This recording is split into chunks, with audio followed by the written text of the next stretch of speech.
I always like to have conversations with feminists.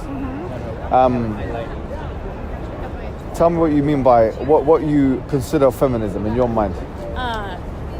Feminism is equal rights to men and women. And when you say it's equal rights for men and women, you're talking about social, political, and economic. Yes. And intersectional feminism, which means everybody, not just white people. yeah, of course. So you're more on the. There's a woman in the 1960s. She wrote. Her name is Bell Hooks. Do you know who I'm talking about? I don't. If you're into intersectional feminism, you need to research Bell Hooks.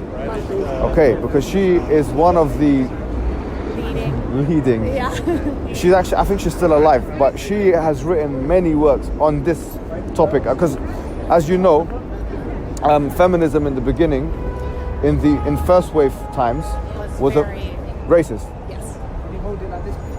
Oh, okay, sorry. You might not pick up her voice and come on. And it was really only about, equal pay, which doesn't say a lot about women who have 3 jobs or can't find a job, or brown, black, different people, and it was geared towards white, middle-class women.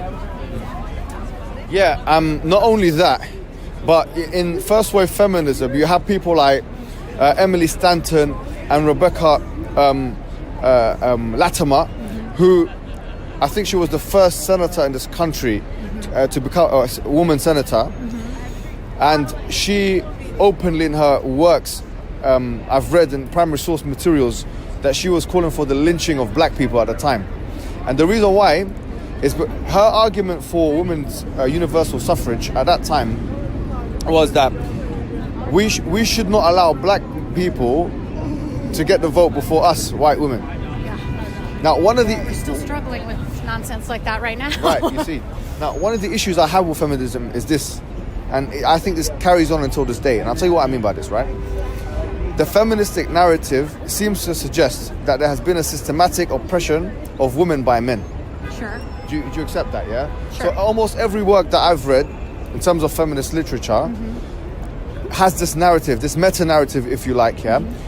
Presupposed almost, yeah? Now, there are issues with that, layers of problems. Right, because it doesn't account for women doing the same thing to other women. Perfect, yes. It doesn't account for women doing the same thing to other women, but more severely, it doesn't account for women doing the same thing to other men. Now, I'll tell you what I mean by that. Okay. Now, you in the beginning of this conversation, we talked about the problem with just defining feminism through the lenses of the white woman, right? You accept that slavery happened in this country, right? Absolutely. Okay, and it was racial type slavery to black people. Absolutely. Now, if I were to ask you, in this country, who was lower down on the socio-economic ladder? Was it women or black people at that time? Black people. Black men, right? Black men, black women, black children. No problem. Yeah. So, could we say that black men were being oppressed by white women? Absolutely. There you have it.